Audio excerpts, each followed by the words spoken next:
porque no oigo. Bueno, sin más preámbulo le doy la bienvenida al consejero presidente del Instituto Nacional Electoral, a Lorenzo Córdoba. Lorenzo, presidente, ¿cómo le va? Muy buenas noches. Hola Leo, un gusto estar contigo. Qué gusto es saludarte y verte bien. Gracias, igualmente. Tengo muchas preguntas para el consejero presidente, pero quiero empezar con esto que ocurrió la semana pasada en Palacio Nacional, donde el presidente y su vocero dan a conocer un documento sin fuente alguna en el que se argumenta que hay una conspiración en contra, para ganarles el poder en el 2021, y aparecen los consejeros del INE, presidente. Bueno, lo primero, más allá de si el documento es cierto o no, creo que nadie ha ni reivindicado su autoría, ni mucho menos se ha identificado su fuente. Sí es grave, no tanto la existencia de un documento que plantea una alianza electoral, me parece que como se ha venido repitiendo frecuentemente, eso es normal en las democracias, pero que sí que alguien pretenda señalar que hay un grupo de consejeros involucrados en alguna de los bandos en una futura disputa electoral. Esto lo hemos rechazado desde el punto de vista formal como institución tajantemente y a través de otros medios más informales como las redes sociales. Eso es absolutamente falso. El Instituto Nacional Electoral es una institución que por su propio rol está por encima de las partes en una contienda política. Y el instituto tiene un compromiso con el arbitraje, esto quiere decir con la neutralidad respecto de las partes en la organización de elecciones democráticas, en donde serán las y los electores quienes definirán quiénes nos gobiernan y quiénes nos representan. El Instituto Nacional Electoral en ese sentido no está ni en contra de alguna fuerza política ni a favor de alguna fuerza política. Simple y sencillamente por su rol, quienes integramos el INE estamos en una posición de neutralidad frente a las partes. Sí, pero me llama la atención la inclusión de los consejeros del INE y los magistrados del Tribunal Electoral del Poder Judicial de la Federación, porque me parece que abre la posibilidad a desconocer los resultados, porque cuando se dice que ustedes son parte de una conspiración, de un complot, pues si los resultados son adversos para el gobierno, ellos pueden argumentar que efectivamente les hicieron trampa.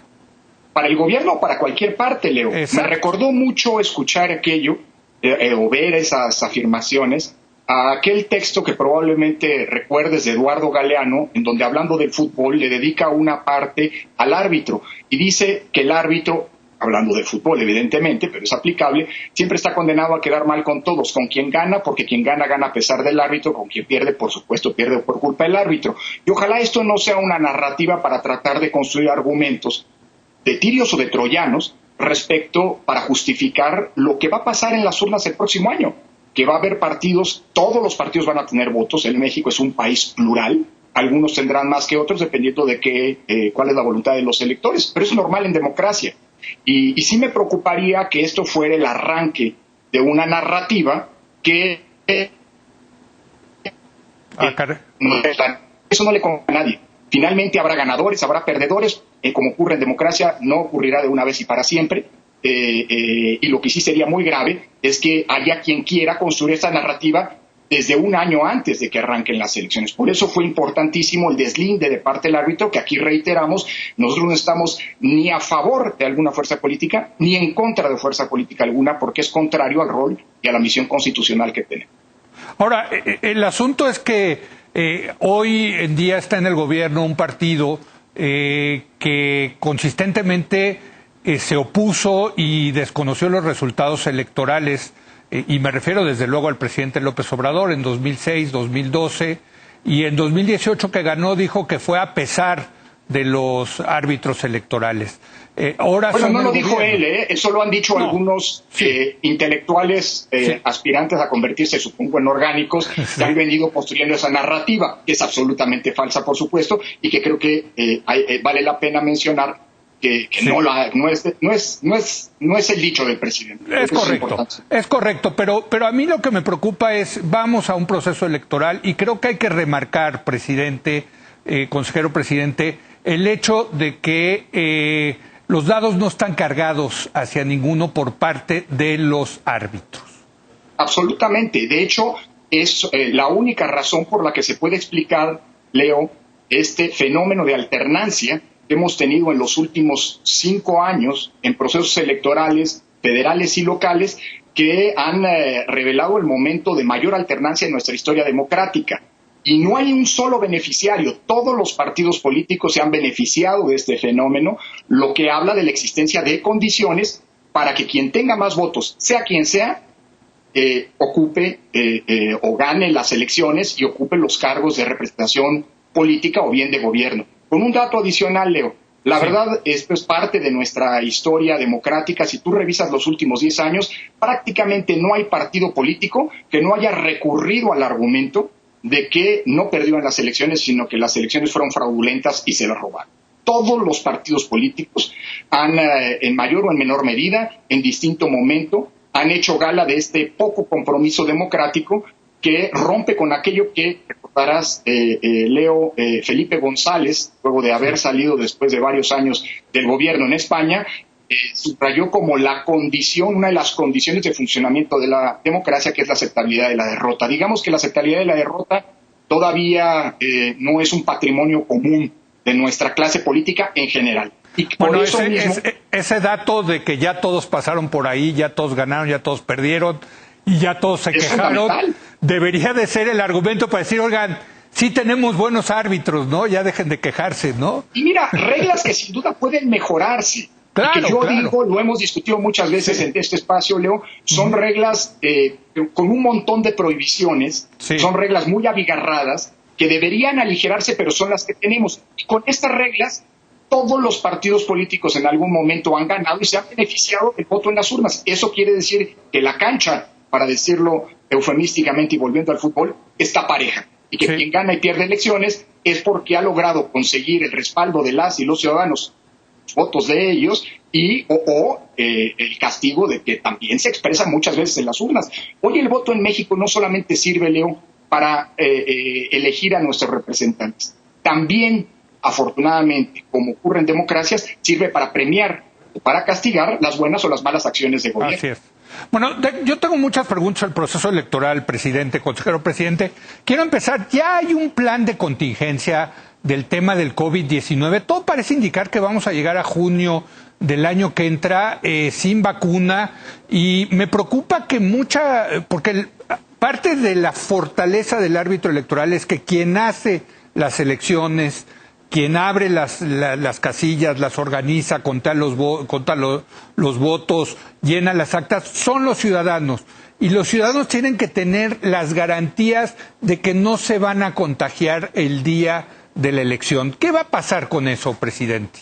Bueno, Leo, justamente esa es una de las razones que nos llevó a posponer, que no a suspender, a posponer la realización de las elecciones en Hidalgo y en Coahuila, que debieron haberse realizado hace 8 días. Imagínate, en el pleno pico de la pandemia. Por eso mismo, creo que es muy importante ver lo que está pasando en el mundo. No es un problema de la democracia mexicana, es un problema de todas las democracias. Hay estando parte de esa discusión global, y evidentemente creo que habrá que tomar una serie de medidas de prevención, de distanciamiento, probablemente de dispersión de los centros de votación tal como los conocemos. En fin, se trata de una serie de medidas que habrá que ir analizando y sobre todo que habrá que ir explicando, Leo. Nosotros no podemos llegar a la semana previa a la elección a decirle a las y los ciudadanos cómo se va a votar. Tenemos que ir tomando estas medidas, y creo que es indispensable que podamos aprovechar de espacios que tan generosamente como el tuyo se abren para este propósito, para que podamos explicar lo que van a ser las elecciones en contextos de post-pandemia, ¿no? Y ya están trabajando al respecto, supongo, en un plan de contingencia. Hemos estado, te digo, en contacto con instituciones electorales de otros países, hemos estado analizando lo que ha ocurrido en países que ya fueron a las urnas, como Corea, por cierto. Desde ahora se están tomando ya prevenciones, y lo verás cuando se abran los módulos para la operación regular. Va a haber espacios mucho más amplios y con micas protectoras, con acrílicos para tratar de mantener una distancia y circunstancias de prevención. Es muy probable, mira, una de las cosas que ahora nos decía la Escuela de Ciencias Médicas, que es la que realiza la tinta indeleble resulta que es aséptica, es decir, porque una de nuestras preocupaciones es cómo vamos a poner, bueno, todo eso tenemos que ir avanzando y sobre todo tenemos que explicarlo, tenemos que hacer mucha pedagogía en este sentido, pero ya te lo digo desde ahora, estamos ya pensando en cómo van a ser las elecciones más adelante, ¿no? Presidente, otra de las decisiones que han pospuesto es lo de los nuevos partidos. ¿Ahí qué nos puede decir al respecto?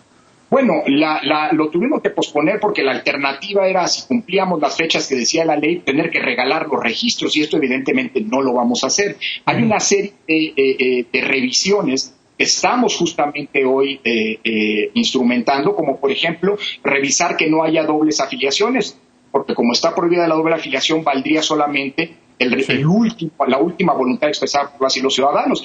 Esto puede eventualmente alterar lo que preliminarmente parecería que han cumplido estas agrupaciones, es decir, el quórum en las asambleas, el número de asambleas realizadas y el número de afiliados. Eso se puede caer. Tenemos que revisar también, ya le hemos pedido a la Secretaría de Gobernación que nos entregue el registro de todos los ministros de culto y de las iglesias para garantizar que no haya uno de estos entes prohibidos que haya intervenido en la creación de uno de estos partidos. Hemos pedido lo mismo por lo que hace a los listados de los afiliados de los sindicatos a la Secretaría del Trabajo para que no haya organizaciones corporadas. Es decir, estamos verificando que se cumplan con las reglas y, por supuesto, falta también revisar las cuentas. Por eso hemos decidido posponer, idealmente, ese es nuestro propósito, justo antes del arranque del proceso electoral, es decir, antes de septiembre, de la primera semana de septiembre, la definición respecto de los registros. Pero creo que hay una premisa: nadie va a dar base por bola, como suele decir, a partidos políticos que tenemos que verificar que hayan cumplido con los requisitos estricta y puntualmente. ¿Cuántos siguen vivos? Hoy son 7 partidos los que han presentado su solicitud, es decir, los que han pasado a la fase de revisión de todos estos requisitos. Pero, es decir, a lo más podríamos tener 7 partidos, pero muy probablemente, pues bueno, con esta criba, este número pueda variar. Eventualmente podría no pasarlo al final del día a alguno de estas organizaciones. Por eso tenemos que hacer esta revisión muy específica y muy puntual. Y todavía faltaría, por supuesto, el recurso que tienen con el tribunal, ¿no? Por supuesto, todas las decisiones del tribunal del INE se pueden impugnar ante el Tribunal Electoral y, bueno, supongo que pase lo que pase, será una decisión impugnada, porque se otorgan registros, porque habrá quienes no quieren, digamos, o participar en el reparto de las prerrogativas de los partidos. Por ejemplo, el financiamiento público no va a crecer si hay nuevos partidos. Simple y sencillamente se va a distribuir entre más actores. Y si se niegan los registros, pues seguramente quien se vea desfavorecido va a recurrir al... Permítame hacer una pausa, consejero presidente. Le quiero hacer más preguntas sobre todo el tema de la reelección. Yo tengo muchas dudas al respecto, creo que usted también, pero regresamos en un momento más.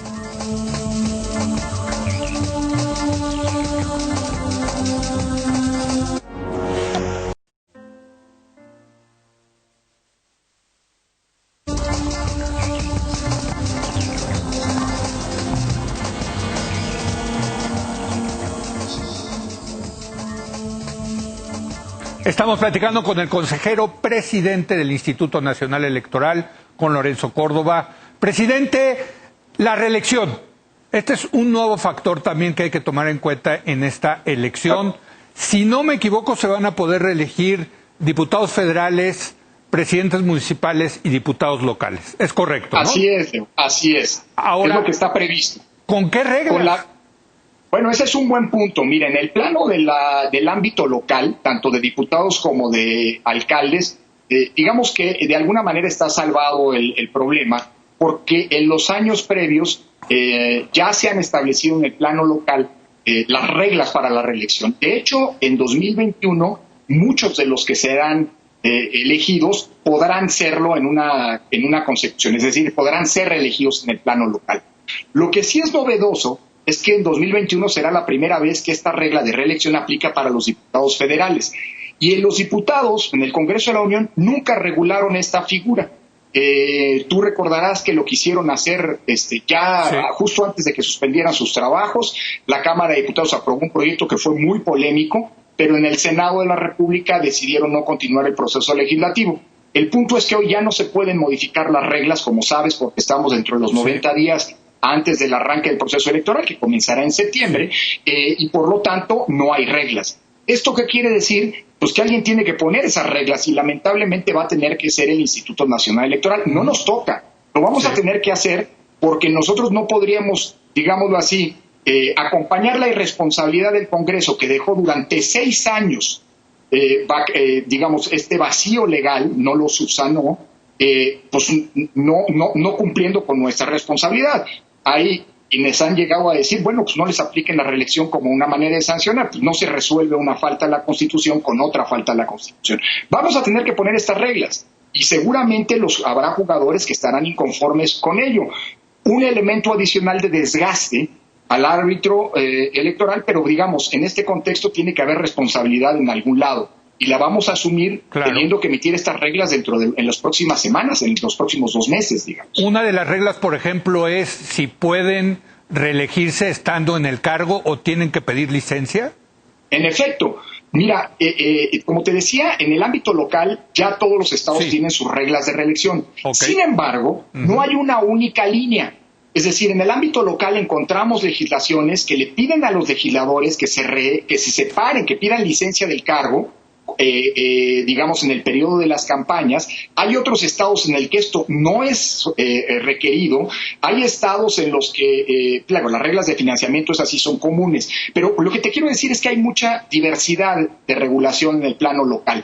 Y el Tribunal Electoral y la Suprema Corte han validado esta diversidad de reglas. Entonces nosotros vamos a tener que estar. Y muy probablemente, bueno, ya tenemos un buen pulso de lo que fue este intento de reforma legislativa que no fue aprobado, que generó una amplia discusión pública, criticando el hecho de que no se estaba planteando que las diputadas y los diputados que se van a reelegir pues tengan que separarse del cargo. Nosotros tenemos que optar. Y ahí, lamentablemente, no hay una única directriz, hay un abanico de posibilidades sobre los que tendremos nosotros que ir tomando nuestra decisión. Otra, por ejemplo, que se me ocurre es, hoy un diputado que pertenece, vamos a decir, al PRI, ¿se puede reelegir bajo las siglas de Morena? Eso no, porque eso sí está en la Constitución. Eso sí está. Es decir, un partido se puede reelegir por siglas distintas siempre y cuando haya renunciado antes de la mitad del mandato para el que fue electo del partido que originalmente lo postuló. Pero es lo único que dice la Constitución. Sí. Entonces, pues bueno, todo lo demás tendrá que ser sujeto a una regulación, y yo diría muy pronto, porque entre antes tengamos las reglas, pues más certeza vamos a inyectar a todos los que quieran hacer uso de esta figura, ¿no? Y por cierto, creo que es muy importante decir algo. Hay quien está planteando que la reelección puede entrar en contradicción con otros principios, como por ejemplo el de la paridad en las candidaturas. Sí. Y en eso sí queremos ser muy enfáticos desde ahora. Una cosa es el derecho a reelegirse que tienen las y los legisladores, y otra cosa la obligación de los partidos políticos de cumplir con el principio de paridad. Ese se va a vigilar que se cumpla, pase lo que pase. Pero ¿cuál va a pesar más, presidente? ¿Cuál va a pesar más? A ver, es que son dos cosas distintas. Sí. Una cosa es el derecho de los legisladores a reelegirse, y es un derecho de los legisladores, las y los legisladores, y otra la obligación del partido.